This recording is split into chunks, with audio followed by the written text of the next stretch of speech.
dunia kerja kembali ramai diperbincangkan karena banyak perusahaan mulai menerapkan kebijakan Return to Office atau RTO. Sementara sebagian lainnya mempertahankan sistem kerja hybrid. Perdebatan pun muncul. Apakah bekerja di kantor memang lebih efektif atau justru yang paling menentukan adalah bagaimana komunikasi dalam sebuah tim dibangun? Nah, inilah yang akan kita bahas pada episode kali ini, yaitu strategi komunikasi internal di era kerja hybrid. Bagaimana perusahaan menjaga komunikasi tetap efektif ketika sebagian karyawan bekerja dari kantor dan sebagian karyawan bekerja di rumah. Seperti yang kita ketahui, kombinasi antara WFH dan WFO telah menjadi standar operasional baru yang menawarkan fleksibilitas tinggi bagi karyawan. Betul sekali. Sistem kerja hybrid memang menawarkan fleksibilitas, tetapi juga ada menghadirkan tantangan baru.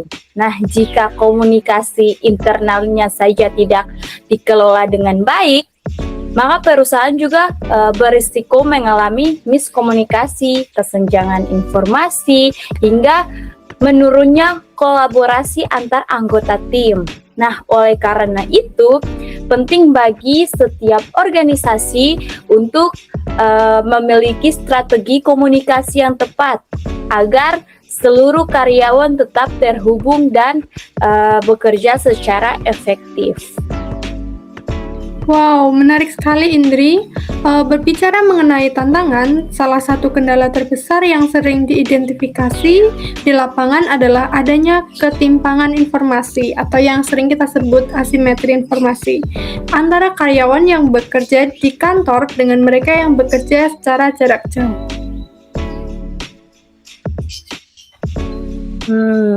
Benar Kak Grace. Nah, fenomena ini tuh di dalam literatur manajemen itu dikenal dengan istilah yang namanya proximity bias atau bias kedekatan.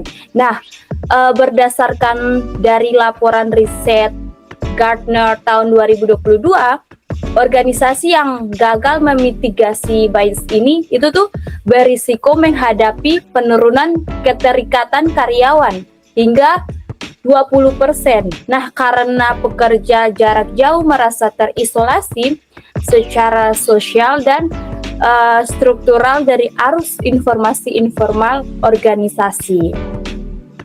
Oh, artinya interaksi tatap muka yang berkurang secara drastis ikut mengikis sense of belonging karyawan terhadap korporasi ya. Selain itu, ada kendala psikososial lain yang timbul akibat ketergantungan pada media teks seperti surel atau pesan instan.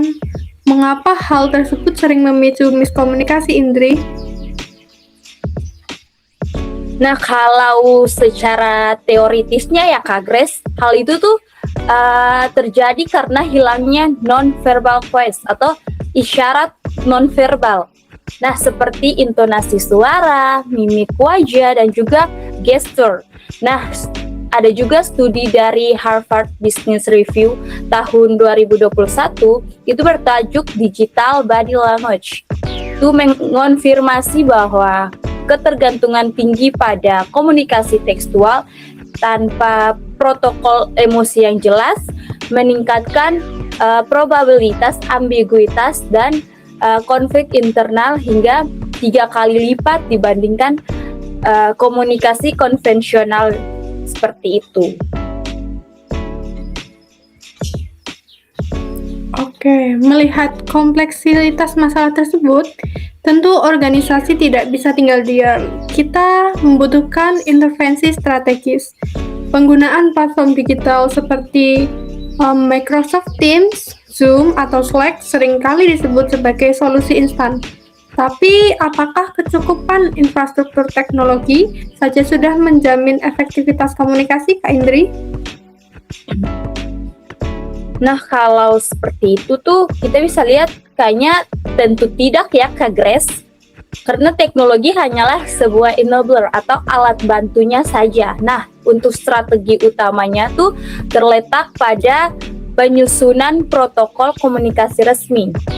Nah, itu manajemen harus menetapkan batasan yang jelas, misalnya media apa yang digunakan, untuk kedaruratannya seperti apa, terus bagaimana standarisasi waktu responsnya, serta bagaimana dokumentasi pengetahuannya. Nah, itu dilakukan agar dapat diakses secara adil oleh seluruh pihak.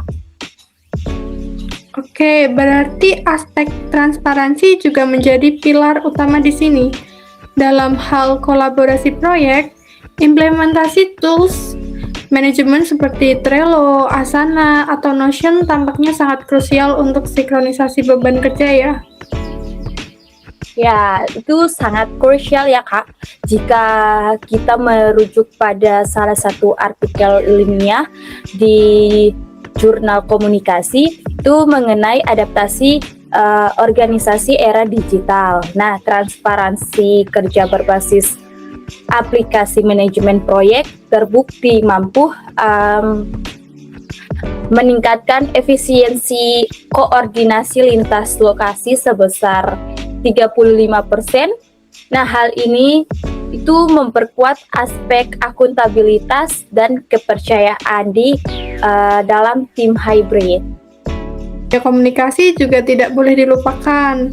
Budaya komunikasi dua arah yang terbuka atau open communication culture harus diintegrasikan melalui agenda rapat rutin yang seimbang,